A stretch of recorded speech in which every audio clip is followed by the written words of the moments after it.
회사 근무 중에 업무 용도로 상품권을 회사명으로 구매해 후불로 정산하곤 합니다.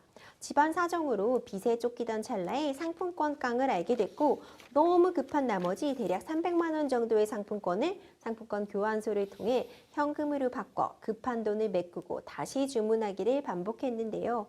받을 도둑이 소도둑 된다는 말처럼 불과 6개월 사이에 4천만 원 규모가 되었습니다. 이후 세금 계산서 처리를 못해줘서 독촉을 받았고 재무 쪽 핑계를 대며 차일피일 미루다가 결국 제가 다니는 회사에 누를 끼칠까봐 직장을 그만뒀는데요. 며칠 후에 제가 퇴사한 게 알려지고 대금 청구가 이루어지면 회사가 발칵 뒤집힐 것 같습니다. 제가 정말 잘못한 걸 알아서 너무 죄책감이 드는데요. 자수를 하려고 하는데 조언 부탁드립니다. 이런 사연 접수가 되었어요. 사연 어떻게 보셨어요, 변호사님?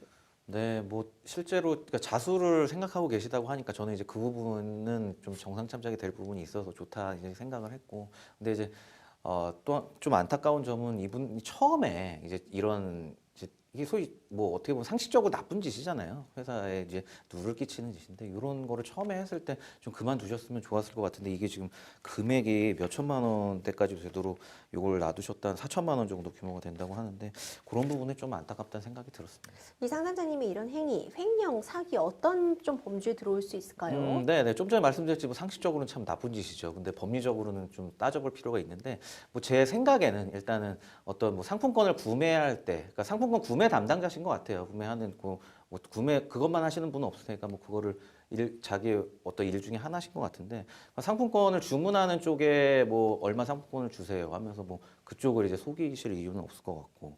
그렇다고 뭐 상품권이 얼마만큼 필요해서 구매하는 과정에서 뭐 회사에 대한 어떤 특별한 기망이 있다고 보기는 제가 볼 때는 어려울 것 같고, 사실 이것만 봤을 때는 그러니까 쉽게 얘기해 상품권을 보관하는 이제 지위, 이 보관하고 계신 분 이거 가서 갖고 계실 거 아니에요. 그러니까 그분이 이제 이거를 회사를 위해 써야 되는데 그냥 본인이 이거를 상품권 깐을 통해서 현금화한 거니까 결국 상품권을 횡령한 거. 그래서 저는 이제 횡령죄가 맞다. 이 부분은 좀 그렇게 보여집니다. 횡령으로 처리가 될 것 같다 이렇게 네, 보셨군요.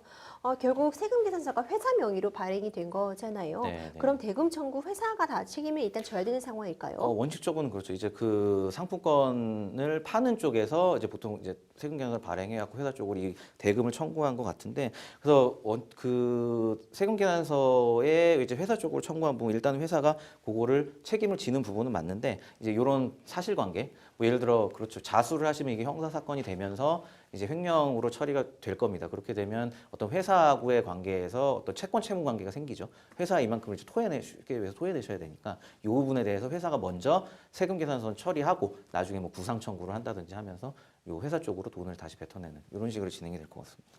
뭔가 회사 측이 돈을 갚는 조건으로 합의를 한다거나 하면은 죄가 되지 않게 되는 건가요? 요 부분은 이제 좀 정확히 설명을 드리면 이제 횡령죄 같은 경우에 반의사불벌죄는 아니니까 뭐 죄가 안 된다고 보기는 어려운데, 다만 이제 경제범죄는 횡령이나 뭐 배임, 사기죄 이런 경제범죄는 요 피해를 본 사람, 그러니까 회사가 피해를 받잖아요. 지금 4천만 원 정도. 이 피해 회복을 굉장히 중요한 요소로 봅니다. 그러니까 쉽게 얘기해서 잘못은 했지만 그 예를 들어 4천만 원을 내가 이 상담자분이 자수까지 하고 다 돌려줬다 그러면 굉장히 많이 양형에 참작이 되는 거죠. 그러니까 어떤 뭐 신체적 피해나 이런 게 있었던 게 아니고 그래 진짜 피해가 있었던 경제적인 부분은 보상을 다 해줬으니까 굉장히 양형 부분에서는 참작이 많이 돼서 실제 재판으로 한다면 뭐 반의사불벌죄로 공소권 이렇게 처벌이 안 되진 않지만 굉장히 좀 생각보다 약한 처벌을 받을 수도 있죠. 네. 그렇군요. 사실 경제가 안 좋아지면서 횡령 사건도 늘고 있는데 특히 은행권에서 벌어지는 횡령 사건 요즘 심각한 수준이죠. 네. 은행에서 뭐 자금을 다루시는 분들 이제 뉴스 보면 뭐 몇 천만 원대가 아니고 이 사건처럼 뭐 몇백억대 자금을 횡령하시는 분들도 있는데, 아무래도 좀 전반적인 경제가 어려운 상황과 맞물려서 좀 이런 횡령 범죄들이 이렇게 늘어나는 추세인 것 같습니다. 네, 마지막으로 지금 한나자님께서 자수 생각하고 계신다고 했어요. 네. 또 자수도 어떻게 해야 되는 건지 어디 가서 해야 되는지 막막하실 것 같거든요. 네. 마지막으로 정리 부탁드릴게요. 네, 자수 대리를 부탁하시는 분도 간혹 있어요. 그래서 설명드리면 일단 자수 진술서를 쓰게 됩니다. 그러면 이 같은 경우에는 피해자가 회사잖아요. 그럼 그 다음에 회사 진술을 받아요. 그 다음에 다시 우리 그 자수하신 분을 소환해서 피의자 진술을 받습니다. 그러니까 두 번 이제 수사기관에 이제 가서 진술을 하셔야 됩니다. 그 자수는 또 그렇게 진행이 됩니다.